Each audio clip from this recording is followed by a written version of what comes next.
Hi, welcome to class. Today I'll be talking about achievement tests and predicting GPA.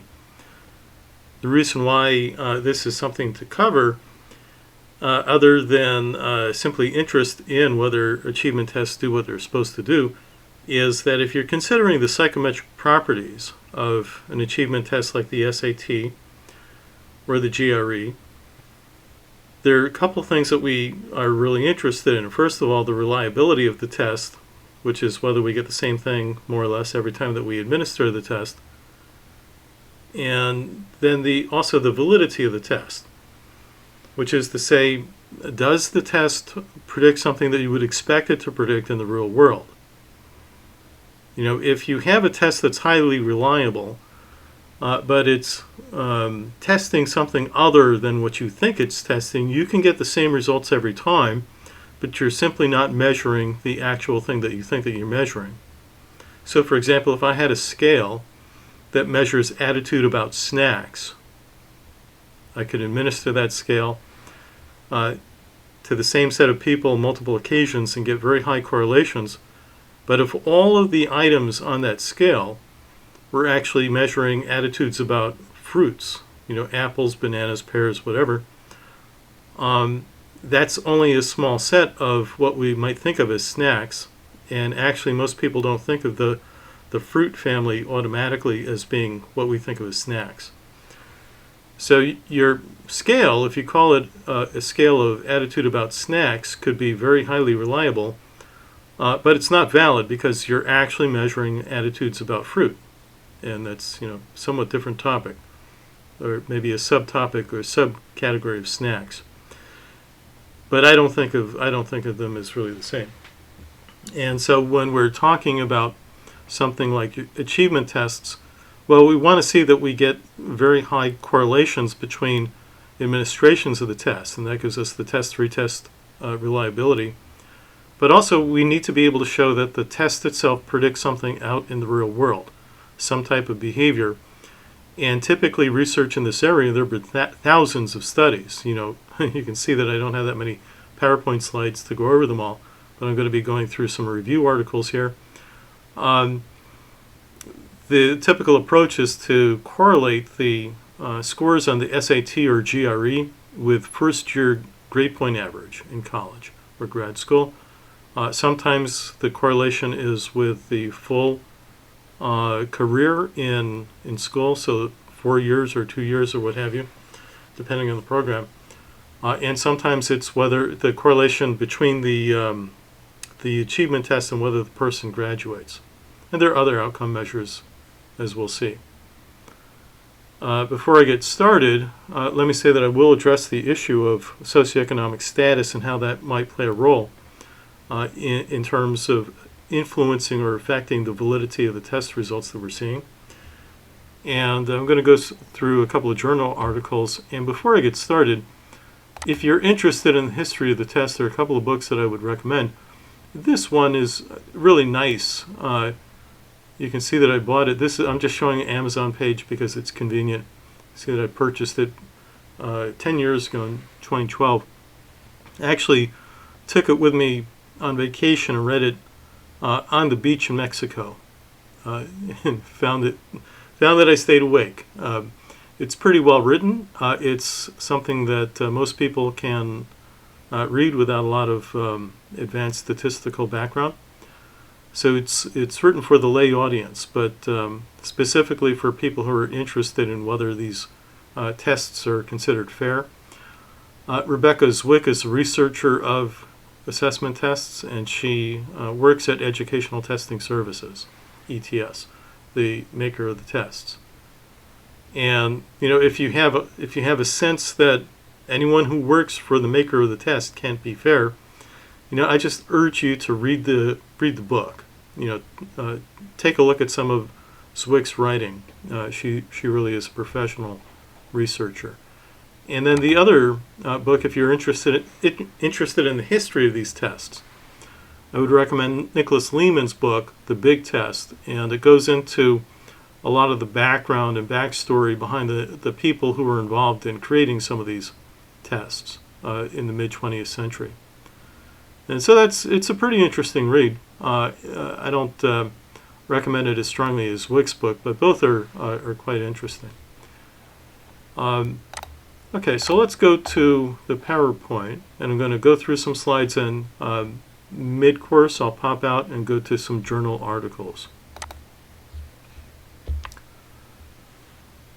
So a little bit of background. The Educational Testing Service, or ETS, is the publisher of the SAT and the GRE. ETS was founded by Henry Chauncey and others who had been involved in using intelligence tests during World War II. The history of using intelligence tests goes back to World War I and a little bit before that with the Binet-Simon test. But in World War II, they had an army, they had a test that was administered in the army to help sort the recruits into different roles. And those early tests have been criticized for various different reasons, with having items that were biased in a number of different ways. I won't go into those details here. Suffice to say that there were problems with those early tests. And Chauncey sort of graduated out of that, that large-scale testing activity with the notion that this is something that he could get going within the American public at large, rather than just during wartime. And so in collaboration with the College Board, which Chauncey belonged to, Chauncey and others started the Scholastic Aptitude Test, the first version of the SAT, in 1926. At that time, not many colleges picked it up because it was expensive and difficult to score. This is before computers. The admissions models at elite colleges back then were a lot different than today, as we might think of them. The application packet really had more to do with who you knew than what you could put down on paper, showing off your skills. So prior to World War II, many colleges in the United States operated their admission systems on elitism, nepotism, and simple ability to pay. If you had connections, you could get in. And you see that reflected with some of the Ivy League colleges that to some extent still have this model today, in the sense that the sons and daughters of people who've attended those colleges get a little bit of a perk in their applications. Now, at the time, in the mid-20th century, Chauncey wanted to implement a new system that would identify people as so-called diamonds in the rough, and once identified, he'd be able to get them into college. Chauncey's motivations were that he wanted to get rid of this system of elitism, where wealthy and well-connected people easily got into college. He wanted to make the system itself more fair, so that he'd have what looked like more of a true meritocracy, where people who scored high on these tests would be able to get in. And he believed that a meritocracy was consistent with the ideals of a democratic society. He railed against the then current elitist model. So if you think that it's bad today, you should look at the history of where we came from. And I'm not saying that everything is fixed today. It's not. But you might want to take a look at how bad things were in the 1930s, 1940s still, before testing was put into a large-scale process. And we can continue to critique the use of the tests themselves while still paying attention to the actual science on whether the tests work. So if you're a proponent of the test, that's fine. If you're an opponent of the test, that's fine too. For both categories of people who think about the test strongly in one way or the other, I'll have some interesting things for you to think about. Now, with the development of computers in the mid-20th century, about 1950, 1960, those computers still relied on massive mainframe technology, and electronic tapes were used to store the data. It wasn't digitally stored as we know it today. The data was all on reel-to-reel tapes. And so it was still pretty hard to use, but at least you could score these tests automatically. You can have those punch cards go through the system to be automatically counted and tabulated. And because of that, because of the increasing ease of testing the tests, of tabulating the tests, virtually all colleges in the 50s and 60s moved to adopt the SAT as an entrance requirement. And it's with that financial success that ETS began offering research positions to leading figures in statistics and psychometrics in the 1960s. They were able to hire leading academic researchers, statisticians, and so forth, to help them improve their various different products, their various different tests. And this in turn led to the refinements of the SAT to bring it into sort of a modern era. And one of their goals was to identify and eliminate items that were bad in order to improve the reliability and validity of the test itself.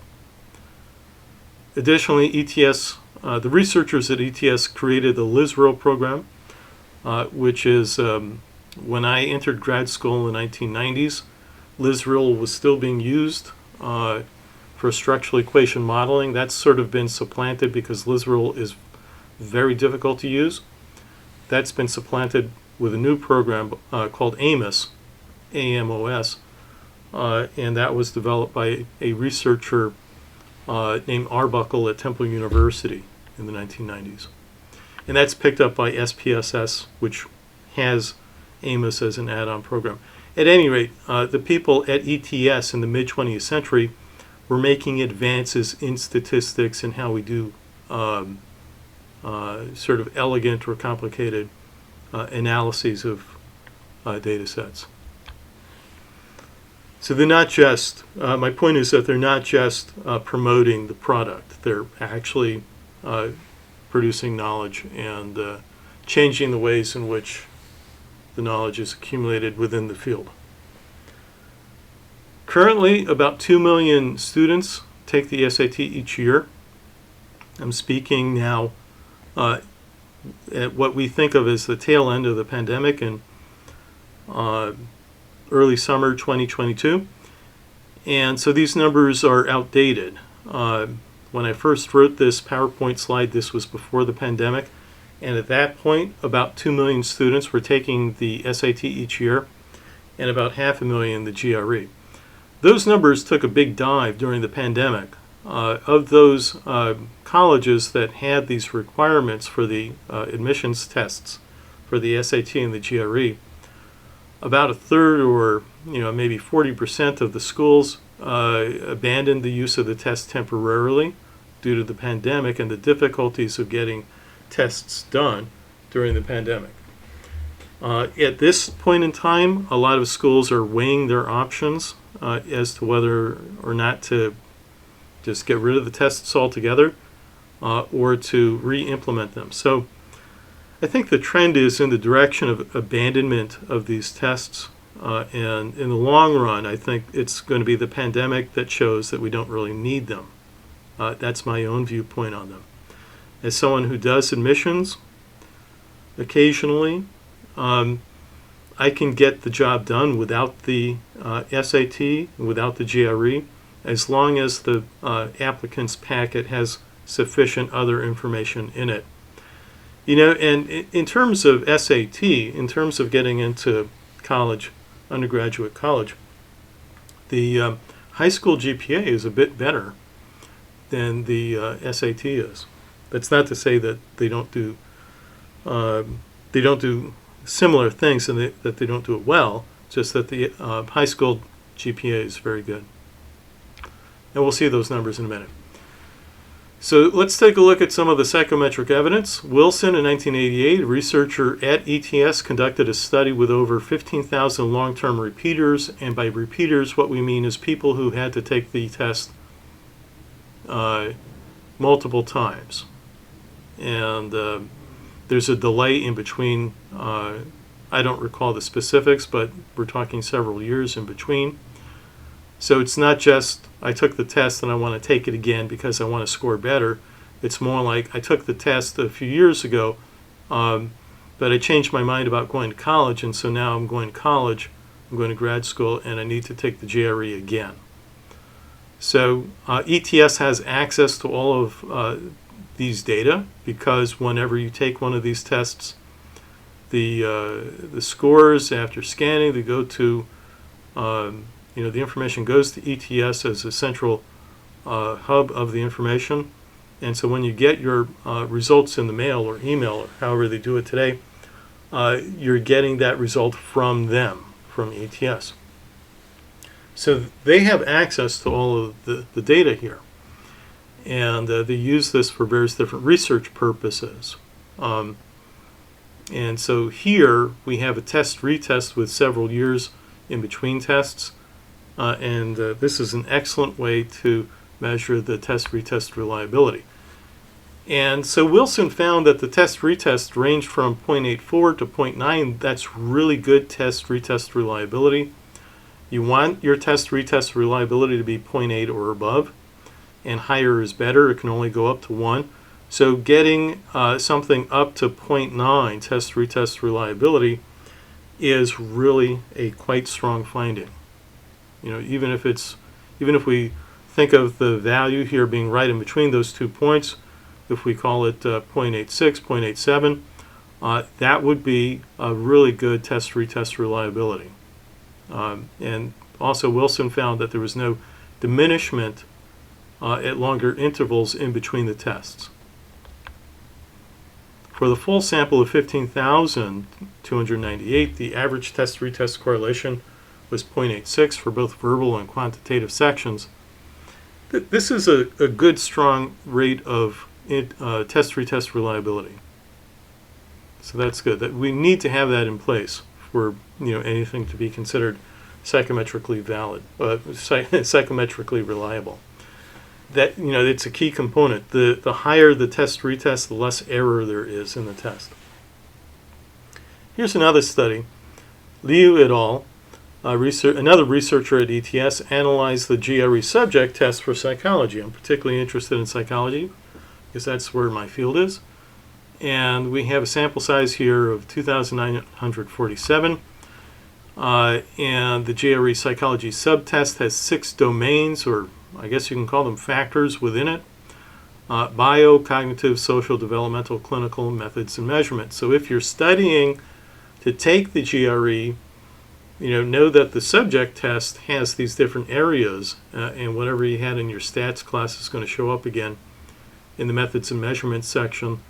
And these are the areas that I guess you could say obviously the APA, American Psychological Association, considers to be important. And that's what ETS includes in the subject test. At any rate, the results showed Cronbach's alpha. I'll assume that you know what that is. Cronbach's alpha for the 6 domains range from 0.71 to 0.86. You want Cronbach's alpha to be high.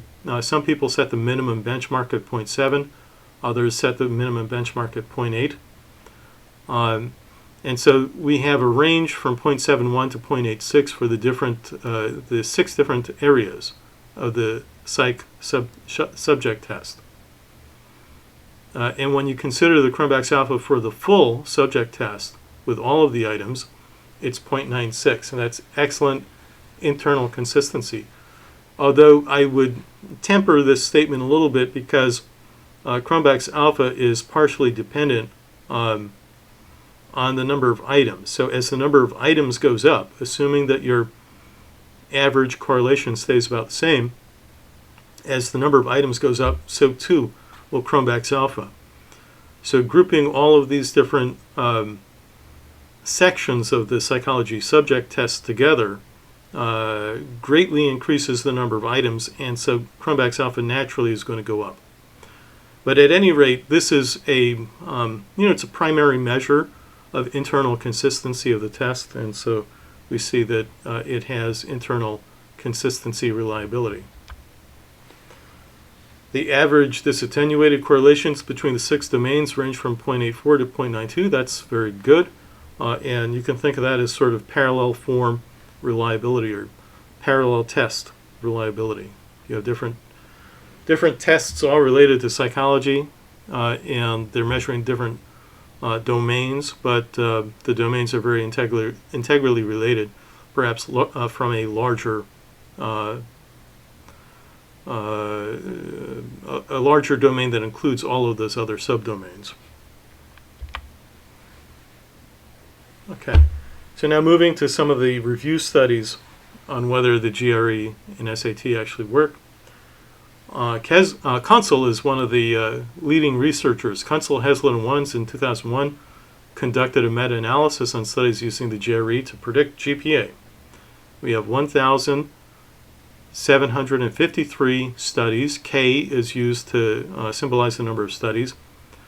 And all of those are included in this meta-analysis. And of the studies, there were a total of 82,659 participants. So we're dealing with massive numbers here. Now, if we can think of the null hypothesis as being a lack of predictive validity for the test, if the GRE in fact lacks predictive validity, then there should be no relationship between the GRE and GPA. So the correlation should be about 0. And that's not what was found.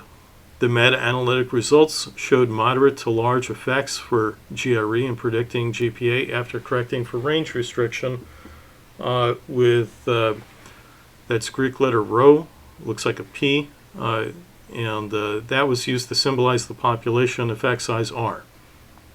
So you can think of this as a correlation. You can think of the magnitude here.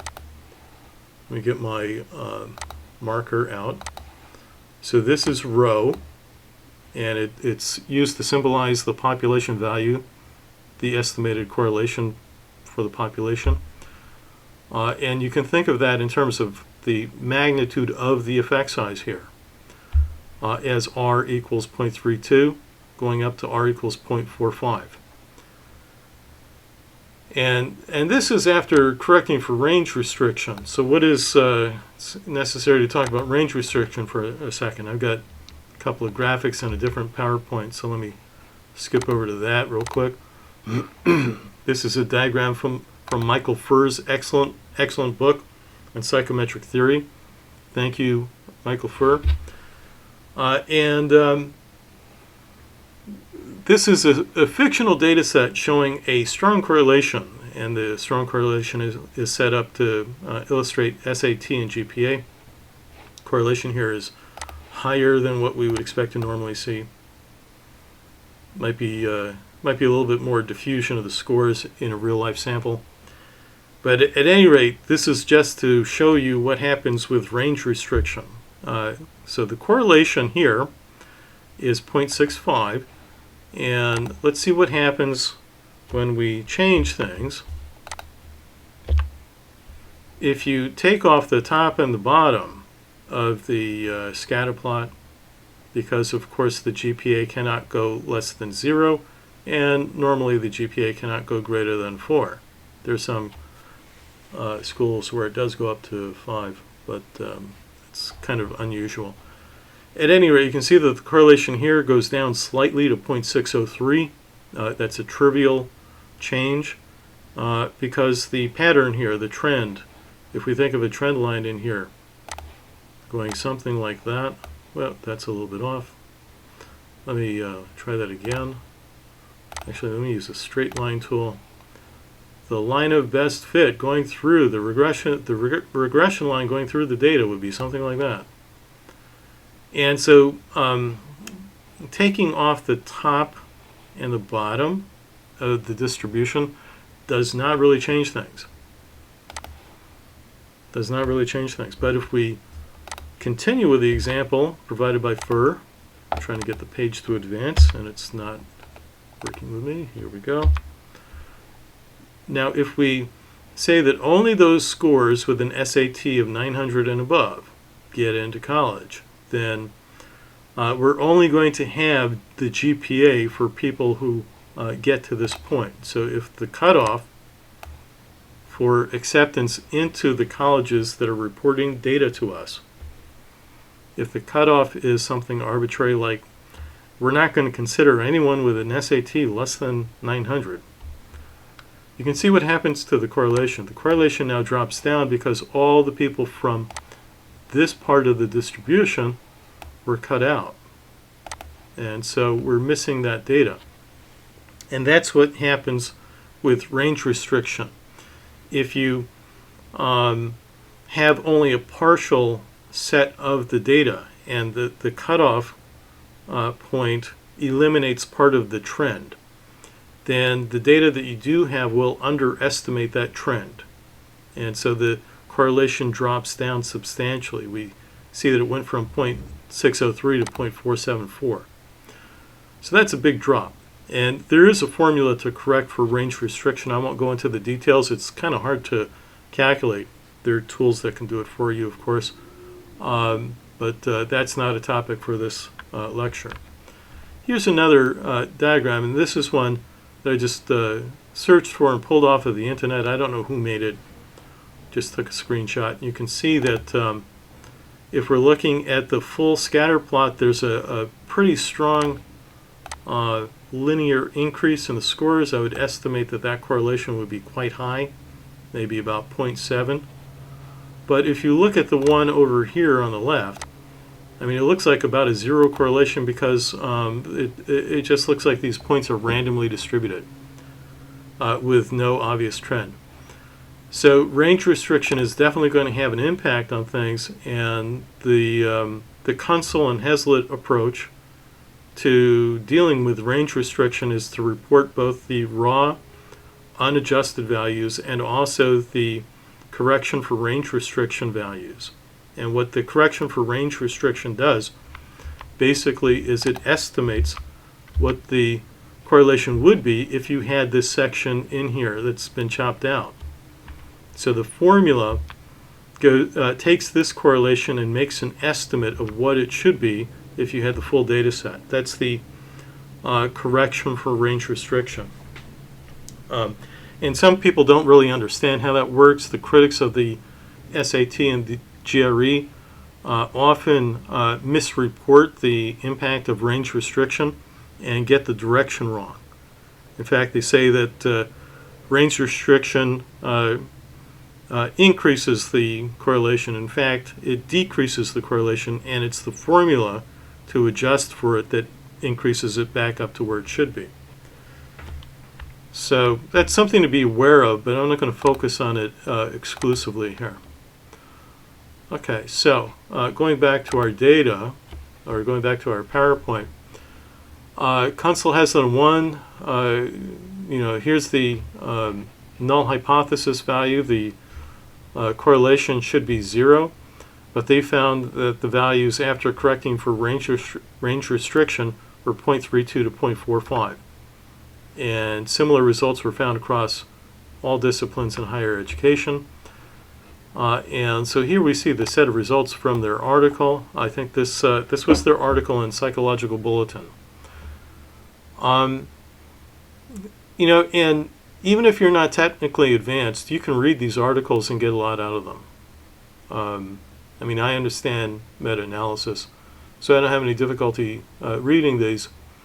But you can, even without advanced statistical backgrounds, people can read these articles and more or less understand them. So basically what we're saying here is that there is a medium effect. You think of this as correlation effect size R.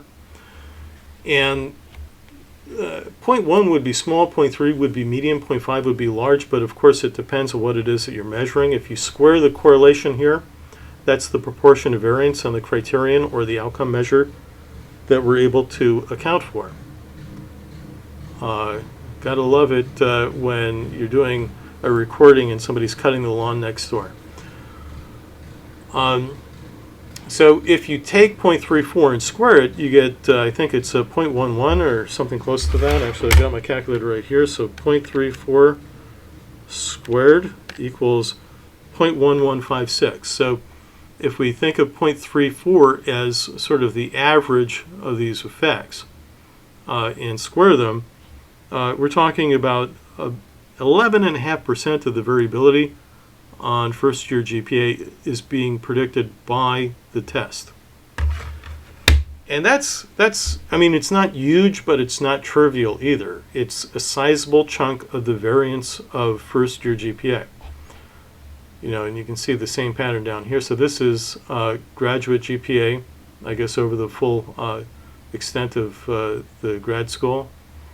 This is first-year GPA, and then the comprehensive exam scores.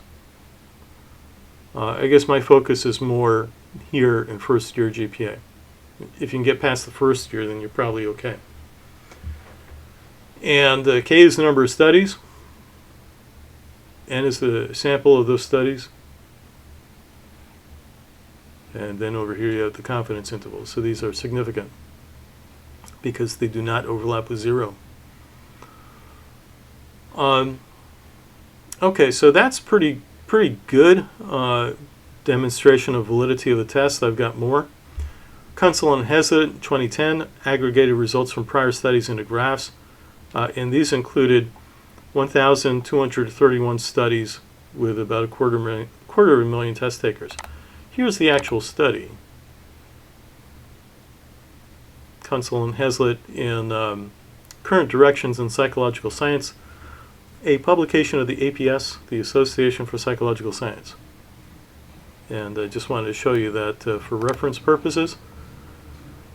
And the results show a consistent pattern in which scores on the SAT and the GRE predict success in a non-trivial way in different disciplines, with the effect sizes ranging from 0.3 to 0.5. And mind you, these could go in the negative direction, none of them do. Just like a correlation can be negative, none of these effect sizes go in the opposite direction. So this graphic is from that article. The results are quite powerful. You can see that there are different tests being used. Each one, of course, has a different sample size in terms of the number of studies. And so the colors here aren't great. It's kind of hard to read, but SAT, I believe, is this one. So if you drop a line over, cumulative GPA being predicted by the SAT goes up to about 0.54. And cumulative first-year GPA being predicted by the SAT is about 0.51, 0.52, and so on. So you can see that the results are quite strong, and the fact that it goes across all of these multiple areas, different types of criterion validity are being shown here. Degree completion, it's harder to measure because you have to wait for the full time at which the person is in school. And we don't have SAT, unfortunately, but we do have the GRE total. GRET stands for total. So the GRE total predicts degree completion at about 0.23, it looks like. You can get the actual scores if you read the article, I think. But I like the diagram. And it also predicts faculty ratings and publication research, productivity to a lesser extent, and so forth.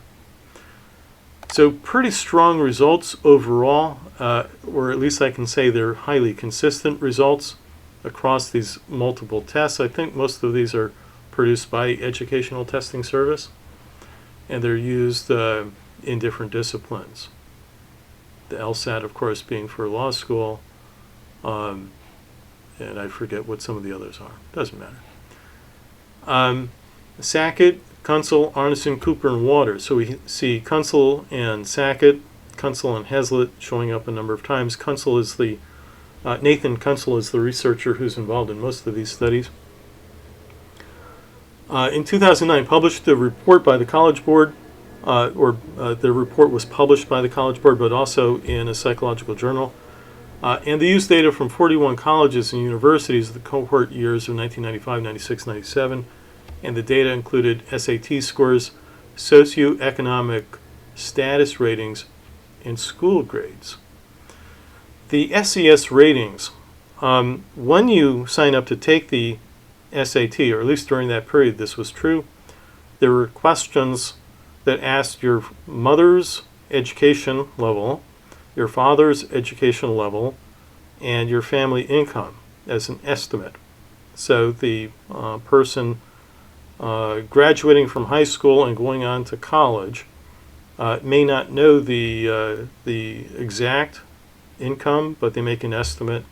And so what the research team did here is to use those three different ratings of mother and father's educational level and the estimated income of the family to make a composite. So obviously there's going to be some error of measurement in there because the person who's taking the test may not know the actual income level. Critics of testing have repeatedly claimed that achievement tests only measure the socioeconomic status, that everything is based on economics. That, you know, I've had people say to me, well, the test only measures SES. It measures how rich you are. And the assumption there is that people who don't have a lot of income lack opportunity to study for the test. And there may be some truth to that. I don't know. Of course, having money frees up time for you so that you can study. Having money also enables you to take prep courses. When I studied for the GRE, I took both a math and verbal prep course. You know, I think we met 6 times, a couple times a week for 3 weeks or something like that. Maybe it was fewer meetings than that. It was a long time ago. And I found that the math training was very useful. There were a lot of things that I forgot from high school. But the verbal was a complete waste of money, for me anyway. I found that just memorizing words, I read a lot. I certainly did then, I do now. And so going through the dictionary, finding words like perspicacity and memorizing them, I found that that was a very good technique. A lot of those words, I memorized several hundred words like that. And words that don't come up in common parlance, common communication. And a lot of those words turned up on the test. So at any rate, the criticism of achievement tests is that socioeconomic status is doing all the work here. And so if that's true, we should be able to see this in statistical analysis of the data.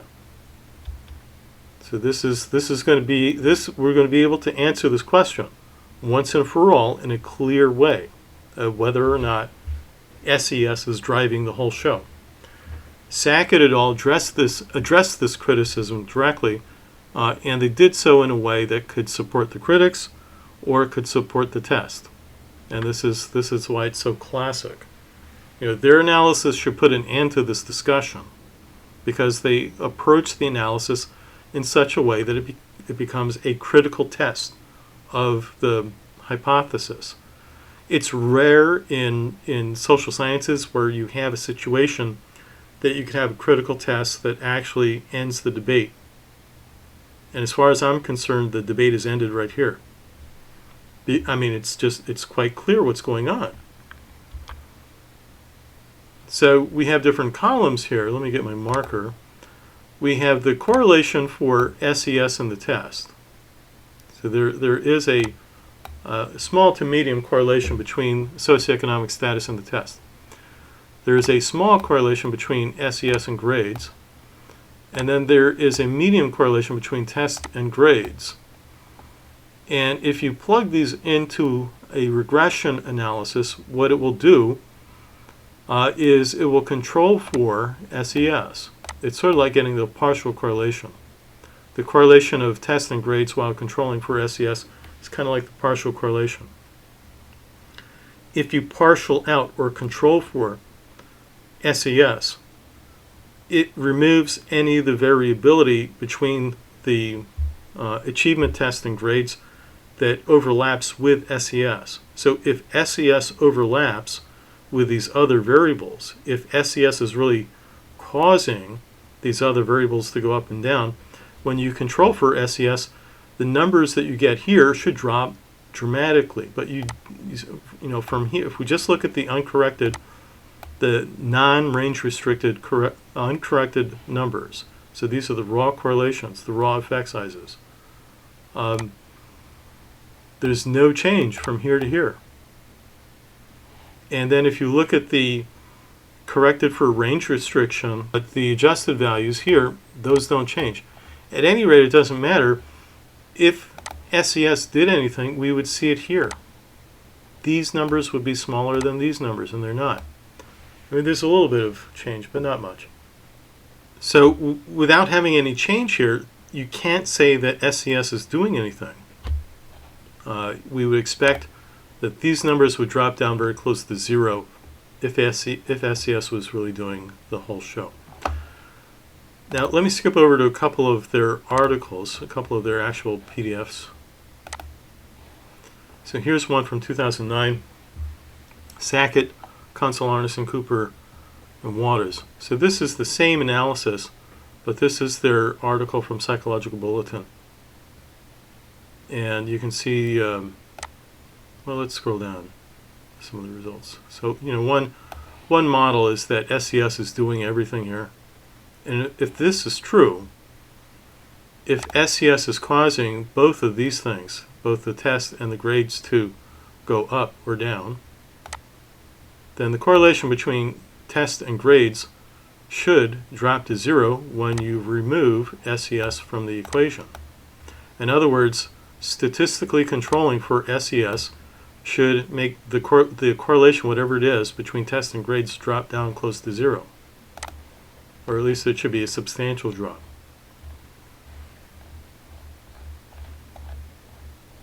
So we're going to skip past most of the information in here because it would take too long. But I do recommend the article. If you want to know what's going on here and whether SES really does play a role, this is the article for you. This one and the next one. So we've got 41 different schools that were involved in this database.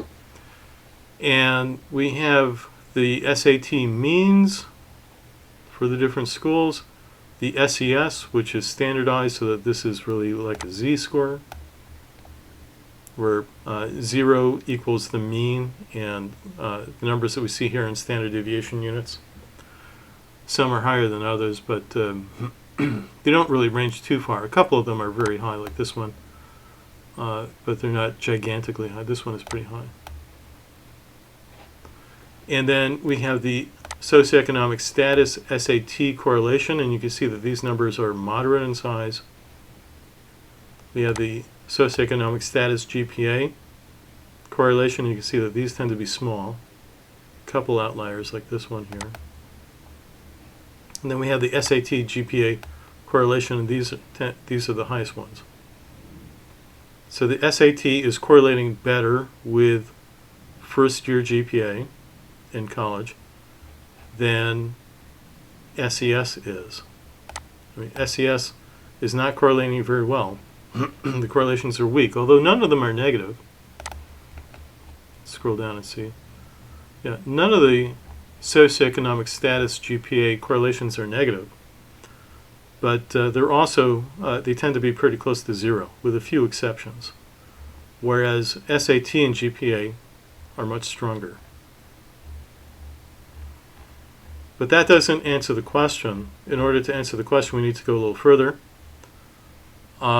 So here we have the meta-analysis of the 41 studies in the College Board data.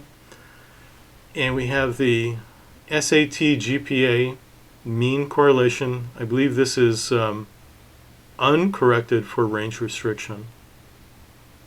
And you can see that the effect size R is 0.35.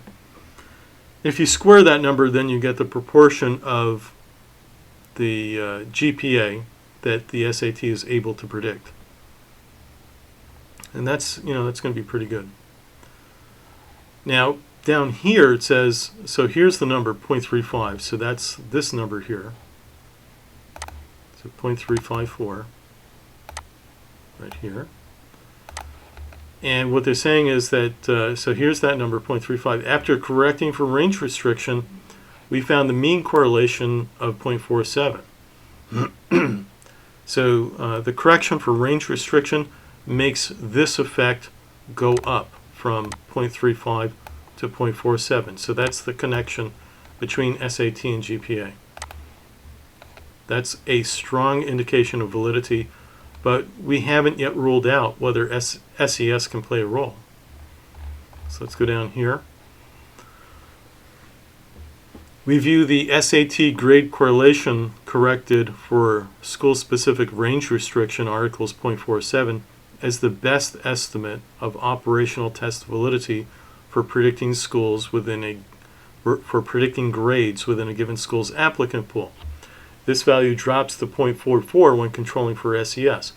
And that's the thing, is that if this was actually doing, if SES was actually doing something, you would see a dramatic drop, but it only goes from 0.47 to 0.44. So the independent contribution of socioeconomic status at predicting grade point average is near zero. It doesn't change the impact of the test at predicting outcome. And let me go on to a second article. So that was from Sackett and Kunzel's earlier data set. This is a second data set a few years later. Sackett, Kunzel, Beatty, Ringden, and colleagues, I'll just say and colleagues, all of them at University of Minnesota. This is in Psychological Science, the journal called Psychological Science 2012. And this is the second round of analysis with a different data set. This one has 110 schools instead of 41. We now have 110 schools, but the schools are not as large. They're, I guess you'd say they're more diverse, smaller schools. And so that's 143,000 students. So they talk about the difference between the data sets, the old one and the new one, and how they calculated SES as the combination of the mother and father's education and the estimated income of the family that the test taker estimates it to be. That's the old set, and the new set is, what's the year on the new set? 2006. So let me point out a couple of highlights here. And, you know, understanding what's going on here is really important for psychometrics, for, you know, those studying psychometrics. And understanding the role in which multiple regression is playing here is really critical. So this should help you both understand how we evaluate a test psychometrically speaking, and it should help you understand the role in which multiple regression plays in something like this. So first, if you just look at Model 1, that is the effect of SAT on predicting first-year GPA, freshman GPA in college. So if you just use the SAT as a predictor, you get R equals 0.349. If it's a single predictor in a regression equation, the standardized beta weight is the same as correlation R. If you have multiple predictors, if you add multiple predictors into the model, then the number that you get is no longer R, because part of the variance of each variable gets eaten up by other variables. You can't have shared variance for the different variables within a multiple regression. What you're looking at in terms of the beta weight, the standardized beta weight, is essentially the individual contribution of that predictor. But if it's just a single variable, like this one, then you can think of it as the same as a correlation R. And R squared here is 0.127. In other words, SAT alone is accounting for about 13% of the variance in first-year GPA. Then Model 2 looks at high school GPA alone, and the correlation there is 0.366. So that's a little bit better. I wouldn't say there's a significant difference between those, but it's a little bit better, and that one accounts for about 14% of the variance of first-year GPA in college. Next, Model 3, SAT plus high school GPA. Now you can see that the numbers here went down. So from here to here, the number drops, and that's because part of the variance that SAT has at predicting first-year GPA is shared with the variance that high school GPA has. And you can see that this one went down as well. That's because, what we're looking at here is their individual contribution. And then if we want the total model square, that's the effect of the total model at predicting the outcome. Basically now we're predicting 21% of the variance of first-year GPA. That's the combination of SAT and high school GPA. That tells us that these two things, these two things are giving us somewhat different information. And each of them remains significant. Each of them remains substantial. And the combination of the two of them is giving us something more than what we had before. Now, the last one, let me clear my drawings here. The last model, SAT plus high school GPA plus socioeconomic status.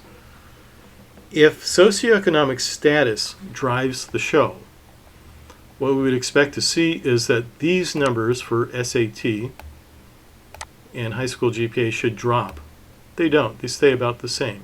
There's a little bit of fluctuation. This one actually went up slightly, and this one goes down slightly. Those changes are trivial. And SES should go way up if it works, but it's close to zero. It does not work. SES is not doing anything here. The change in the model R squared when you add SES to the model, if you change from Model 3 to Model 4, the only thing that has changed is the addition of SES, and it goes from 21% of the variance accounted for to 22% of the variance accounted for. See the change there from Model 3 to Model 4. That is virtually nothing. And so what that tells us is that there really is no contribution of SES to predicting what's going on. It doesn't seem to go along with either of these variables very well. It does not account for high school, it does not account for first-year GPA, does not account for performance on the test. And then underneath you have the corrected data, corrected for range restriction, and you see that, virtually the same patterns. The number's a little bit higher, but I don't think we even need to consider those. And there's some nice graphics here illustrating these points. If SES was doing the main lifting here, you can see SES is added in this model down here. We would expect these numbers to change up here. So the multiple R square is flat line from model. I guess I have to look up here. From Model 3 to Model 4. So that's what we're looking at here. If SES was doing something, what you would expect is that this would go way up, like that, when you add SES to the equation. But it doesn't. What happens is it's essentially a flat line going across when you add SES, because SES isn't doing anything.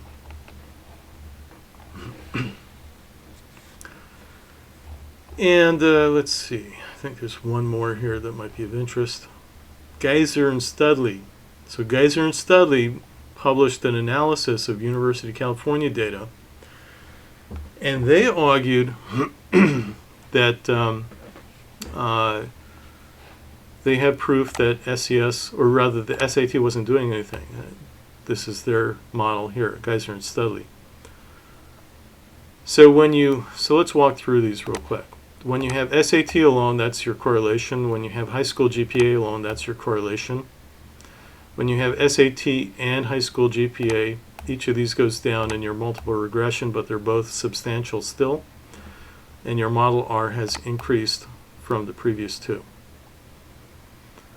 When you have model 4, high school GPA plus parent education plus income, predicting first-year GPA. So now we have the previous two, the SAT, high school GPA, parental income, and a transformation of the income of the estimated family income. You can see that both of these measures of socioeconomic status are trivial, 0.03. Higher is better, and these are not high. So that's telling us that these measures of socioeconomics aren't doing anything in this data set. Well, what about Studley, Geiser and Studley? Model 5 is their model. And there were two different versions of the SAT that were being used. In their analysis, in Geiser and Studley's analysis, what they did was statistically incorrect because they added both the first version of SAT and the second version simultaneously, and you can see that one is better than the other, and so this one picked up the slack. So everything that disappeared here from SAT 1, where you see it going from 0.216 down to 0.02, that change is because you added SAT 2, and that is not the correct way to do it. What you should have done, Geiser and Studley, is you should have done it in a stepwise progression in the same way that Sackett and Kunsel have done here. So ultimately, there is no evidence that socioeconomic status is doing anything here in terms of explaining what's going on in this statistical model. And one of the competing critics, one of the primary critics, Geiser and Studley's analysis, which is picked up by other critics, it's actually done in an incorrect way. And all that it's doing is telling us that the second version of SAT is better than the first version of SAT. But when you look at the parental education and the income, those are still doing nothing. So it proves the validity and it disproves the confounding variable critique. Okay, so if I go back to the PowerPoint now, and let me wrap it up. So we've got a couple of studies here that I went through. Good test-retest reliability, good Cronbach's alpha. Correlations between the domains and the subject test were good. The meta-analytic effect size across different domains, different professions were pretty good, medium to large. And predicting something, using a scale to predict behavior is notoriously difficult. So the fact that these numbers are as high as they are, it's good, solid evidence for the validity of the test. And we've also been able to rule out a competing hypothetical association between socioeconomic status and these scores. And that confounding variable analysis ruled out socioeconomic status as a confounding variable. So ultimately, the GRE has good psychometric properties, especially when you compare it to something like, I don't know, the Zandi test or the Myers-Briggs, which has, it's all, the scores are all over the place. So I guess, one final thought. As a person who does admissions, I could do the job without using these standardized test scores. I don't need to have them. I can make assessments based on other information in the applicant's file, like the writing sample.